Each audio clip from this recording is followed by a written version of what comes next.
most recent data, and then actually some of the older data looks worse than this. They've kind of trimmed some of it back. But over 1 million lives per year directly related to antibiotic resistance infections. And so there's also associated deaths, so people that have, concurrent cancer, but then they get an infection, which kind of speeds things up, or, kidney disease and they get an infection, speeds things up. They're not, you can only write one cause of death on a death certificate. When they went back and looked, a lot of these were sped up because of antimicrobial resistant infections. So AMRs they include like fungals and things like that. So it's not just bacteria, but majority of them are going to be bacterial. They are predicting 2 million deaths per year by 2050. I think the original one was something like 8 or 10 million deaths per year, so it's been trimmed back. There's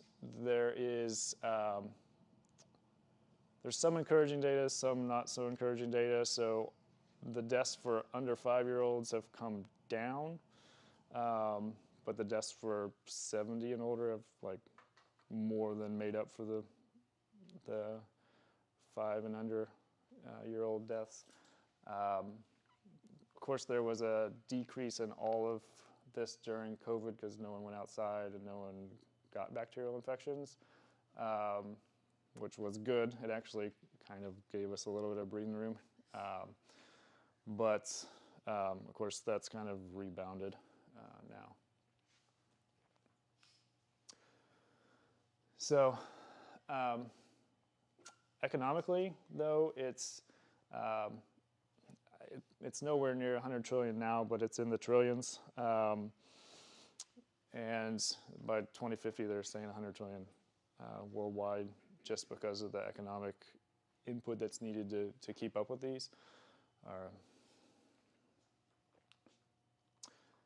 So this guy, Alex here, he invented penicillin, or discovered penicillin.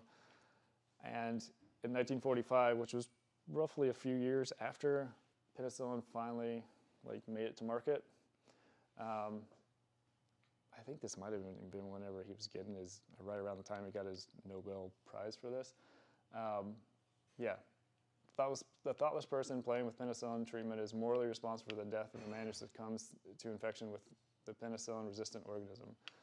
I hope this evil can be averted. And he did this, basically before, he knew this from the beginning. So he was actually somewhat resistant to making it commercially available.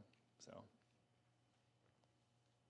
yeah, penicillin had only been widely used for a little over a year because I think in 43, the middle to end of 43, the war, there's like a war council or a war group that pushed to get penicillin built or produced in enough of a supply to support the troops, and that's kind of when it kind of got built up, was in the late 1943. So penicillin in the 50s versus penicillin now.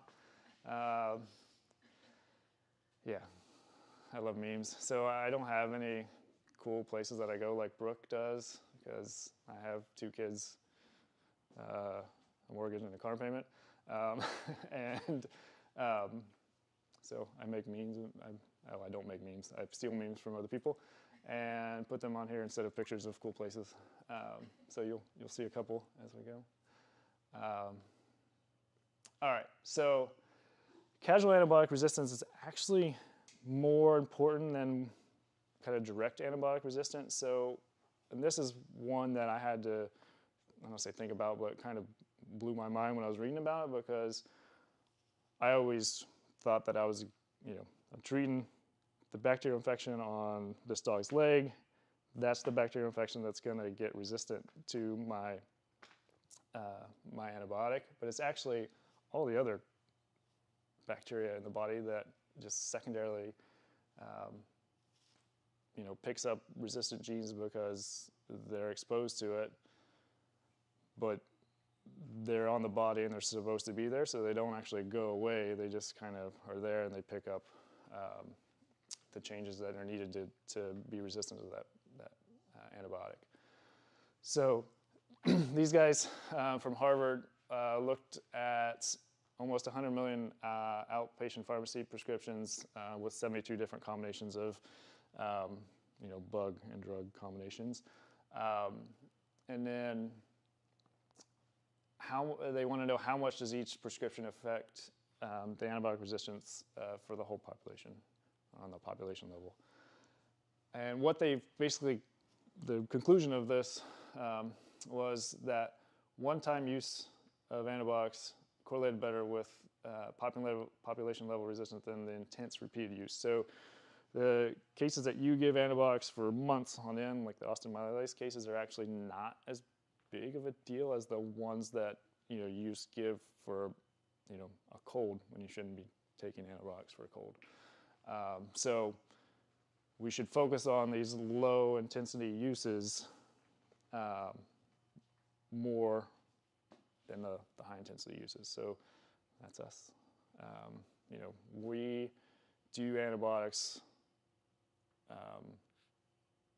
usually in short courses, so 7 days, 2 weeks. So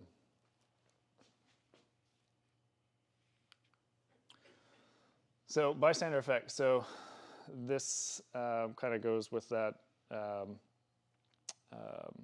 what I was talking about earlier, where it's the organisms that are not being targeted really by the antibiotic, or not your intended target. So the normal flora elsewhere becomes resistant.